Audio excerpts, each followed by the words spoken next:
Hey guys, welcome back. So for those of you who are new to this channel, please be sure to subscribe, and if you like this video, give it a thumbs up. So today we are going to be discussing 8 tips on how to grow your hair. Number 1, clarify your hair at least once a month. Now, clarifying your hair means to use a shampoo that is clarifying, not a moisturizing shampoo, but a shampoo that literally cleanses your hair, and it strips your hair of basically of all the natural oils. And it's good to do that once a month because we're applying product after product after product to our hair, and if you have your scalp, if it's clogged up, it stunts the growth. It makes it hard for your hair to grow and receive the moisture from the product. So it's important to at least clarify your hair at least once a month. And also, you don't want any product buildup on your scalp because that kind of stuff causes dandruff, alopecia, and other things. So it's really important to clarify your hair at least once a month. You can do that with like an apple cider vinegar mix or something like that, or clarifying shampoo or co-wash. Number 2, moisturize and seal your hair.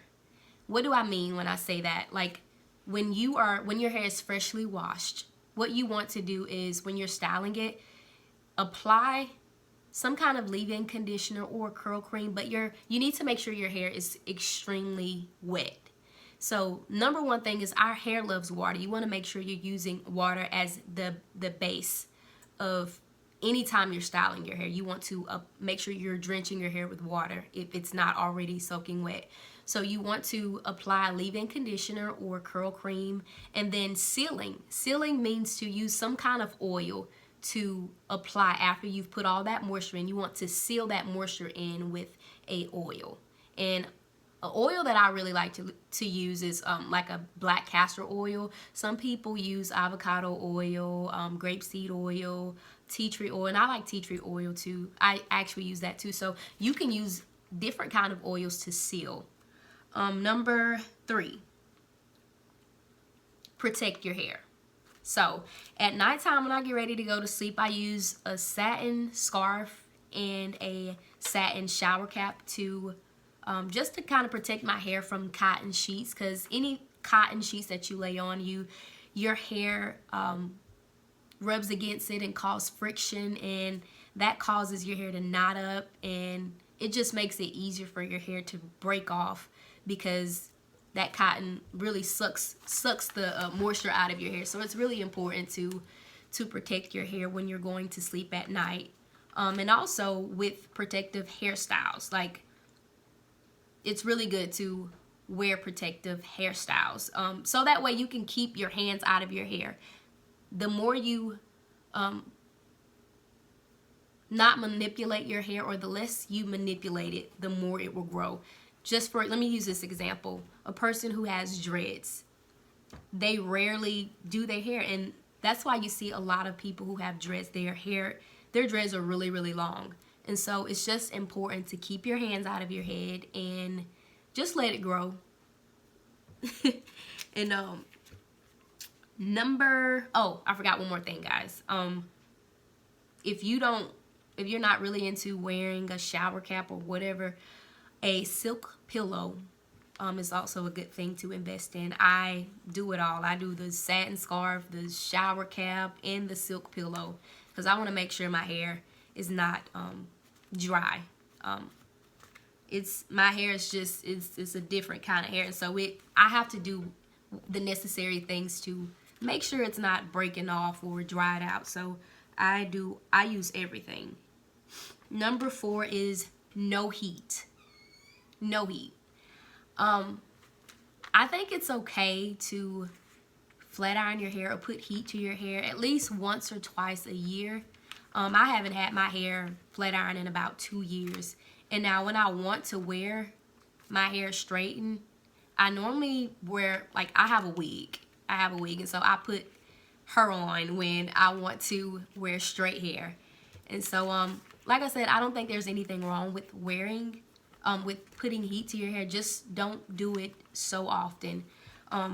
Putting heat to the hair causes breakage. causes a lot of breakage. It causes your hair pattern to get really weak, and then before you know it, you have like a looser curl, you know, from the heat. And so this is a picture of the wig that I normally wear when I just don't feel like doing anything to my hair. Number 5, get a hair regimen. Now, with getting a hair regimen, you want to have a routine. Like, I know I normally would wash my hair once a week or once every other week, and I would deep condition it based on if my hair is feeling dry. But I think at least deep conditioning it at least once or twice a month, just depending on what your hair texture is. But it's really important to deep condition your hair. So that way you're putting that moisture, especially after clarifying it. You want to make sure you deep condition it, because clarifying it strips the hair of all the oils and all the dirt that's in your scalp. So you want to deep condition after every time you clarify your hair. Yes, and so I think the longest I've actually gone without washing my hair is 3 weeks. About 3 weeks. It's been 3 weeks. It was 3 weeks. And so I would say don't make a habit of doing that so often, because when you get lazy, let's just face it, guys, like, your hair starts shedding, start falling out, and you trying to figure out, Lord, why is my hair falling out? And so you just have to really pay close attention to your hair. Number 6, trim your hair when needed. Now, I trim my hair when I just see that it needs to be dusted a little bit. And dusting means to like just trim probably like ½ an inch off on your hair when you see that your hair is looking a little straggly.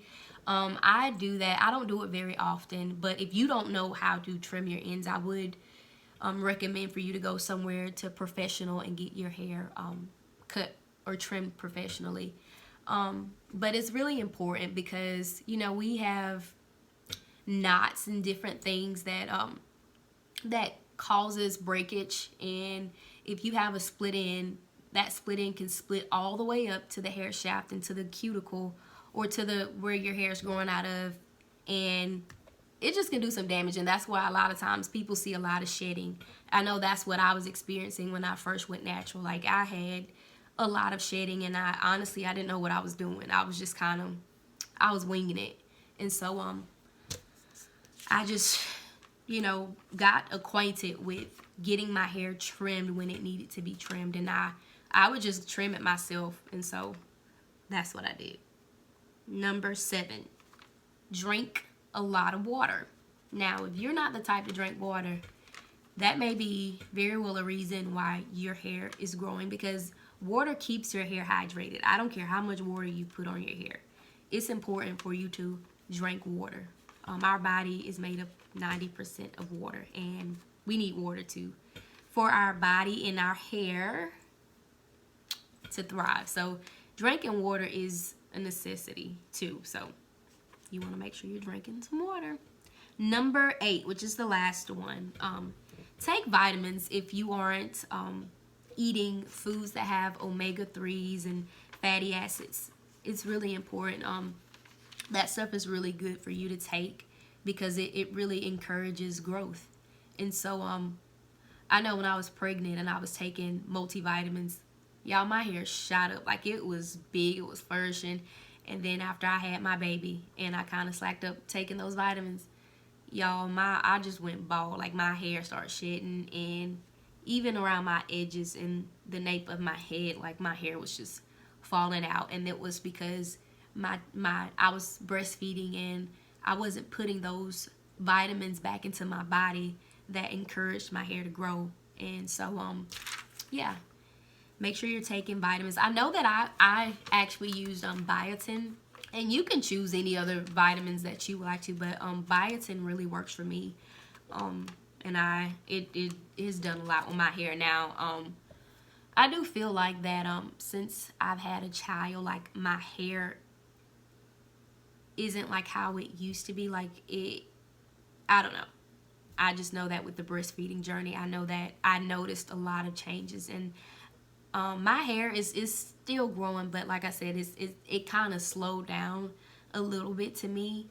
And I honestly feel like when this breastfeeding journey is completely over and I get my estrogen and stuff back up, because estrogen plays a huge part in hair growth as well. I didn't know that, but it does. And so when you are really low on estrogen, your hair falls out. And then we all know that having low estrogen also causes depression, postpartum depression.